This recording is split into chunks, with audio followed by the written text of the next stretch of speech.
Bismillahirrahmanirrahim. Assalamualaikum warahmatullahi wabarakatuh.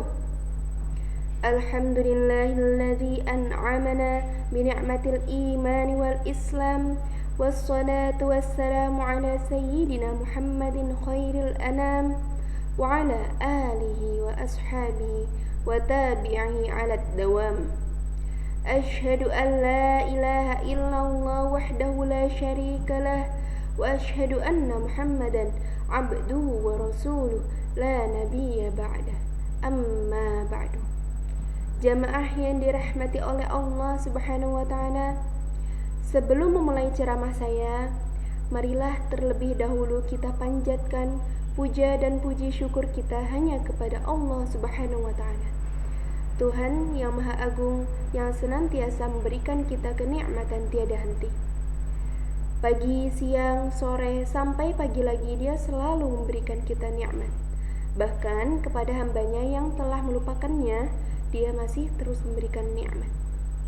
Salawat serta salam semoga terus tercurahkan kepada panutan kita Nabi Muhammad SAW yang telah membimbing kita menuju ke jalan yang benar. Dan semoga kita dapat terhindar dari api neraka. Semoga kita selalu masuk dalam golongan orang-orang yang mendapat jatah syafaat beliau di akhirat kelak. Amin ya rabbal alamin. Pada kesempatan yang sangat berharga ini, perkenankan saya menyampaikan sedikit pesan kepada para jamaah mengenai sholat.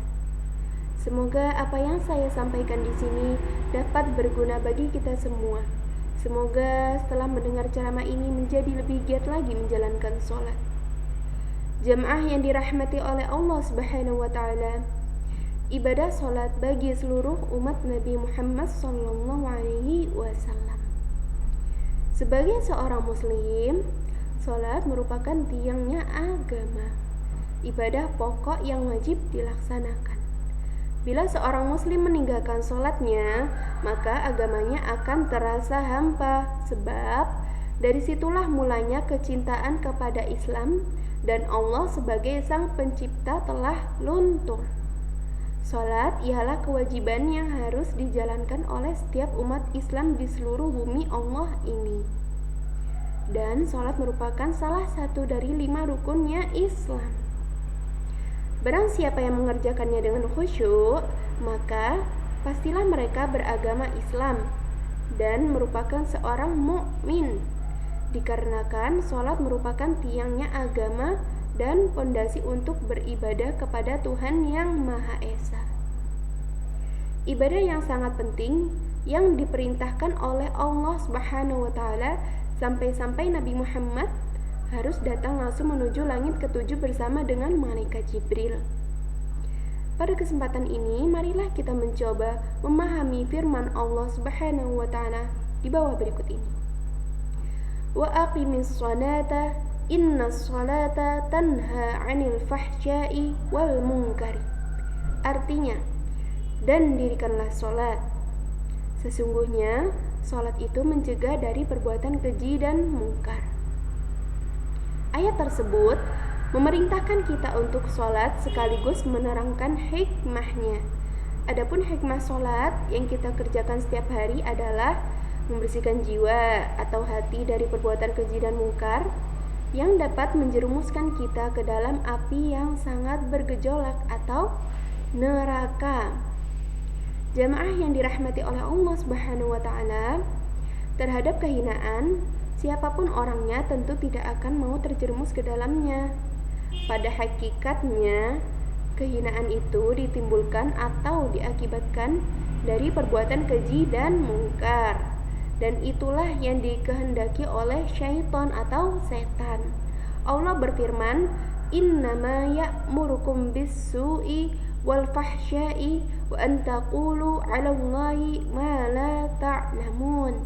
Artinya, sesungguhnya syaitan atau setan itu hanya menyuruh kamu berbuat jahat dan keji dan mengatakan terhadap Allah apa yang tidak kamu ketahui. Quran Surat Al-Baqarah ayat 169. Dalam surat lain Allah juga berfirman, "Waman yattabi' khutuwatis syaitani fa innahu ya'muru bil fahsya'i wal munkari." Artinya, barang siapa yang mengikuti langkah-langkah syaitan atau setan, maka sesungguhnya setan itu menyuruh mengerjakan perbuatan keji dan mungkar. Quran Surat An-Nur ayat 21. Jemaah yang dirahmati oleh Allah Subhanahu wa Ta'ala, pada ayat pertama yang telah saya sebutkan tadi mengandung makna bahwa sesungguhnya sholat itu mencegah perbuatan keji dan mungkar. Kita diperintahkan untuk mengerjakan sholat agar dapat mencegah perbuatan buruk itu. Kita sendirilah yang dapat merasakan manfaat dari sholat tersebut. Dengan kata lain, kita membutuhkan sholat dan menjadikan sholat sebagai penolong. Sholat tidak dapat dipisahkan dengan kesabaran. Seseorang yang tekun menjalankan sholat dengan baik, maka akan membias pada hatinya, yaitu menjadi sabar. Allah berfirman, "Wahai orang-orang yang beriman, jadikanlah sabar dan sholat sebagai penolongmu." Dalam hadis diterangkan bahwa Rasulullah SAW pernah bersabda, "Barang siapa yang menjaga sholatnya, maka ia akan mendapatkan cahaya, petunjuk, dan keselamatan di hari kiamat. Dan barang siapa yang tidak menjaganya, maka ia tidak akan mendapatkan cahaya." Menjaga dengan uraian tentang hikmah-hikmahnya sholat ini dapat mendorong kita untuk selalu menjaga kewajiban sholat dengan sebenar-benarnya.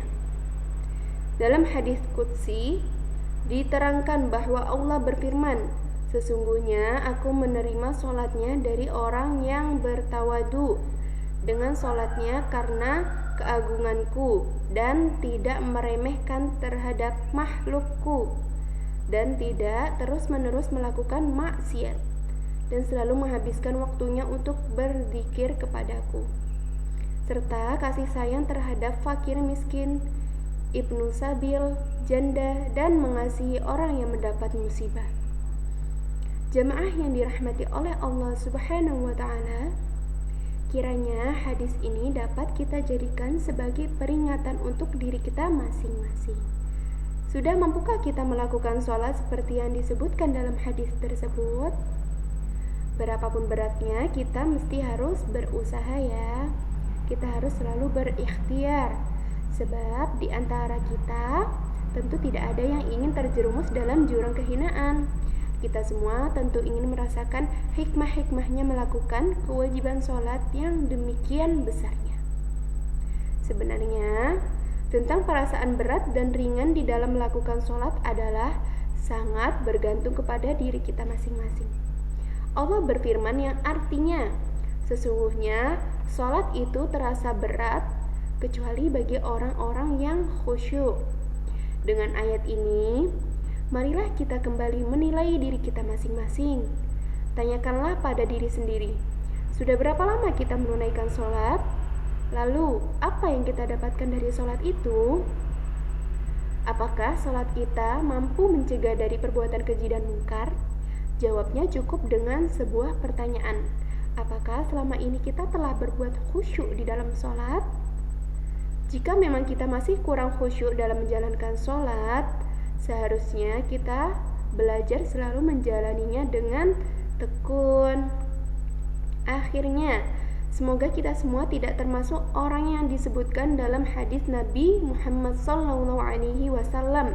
Barang siapa yang sholatnya tidak mampu mencegah dirinya dari perbuatan keji dan mungkar, maka sholatnya tidak dapat apa-apa dari Allah kecuali kebencian dan jauh darinya.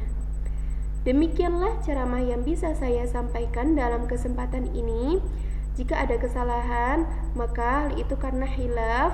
Namun, jika hal itu dapat dipetik kebenarannya, maka hal itu semata-mata karena ilmu Allah Subhanahu wa Ta'ala. Mohon maaf atas segala kekurangannya. Syukran jazilan ala ihtimamikum, arju minkum ma'assalamah. Wassalamualaikum warahmatullahi wabarakatuh.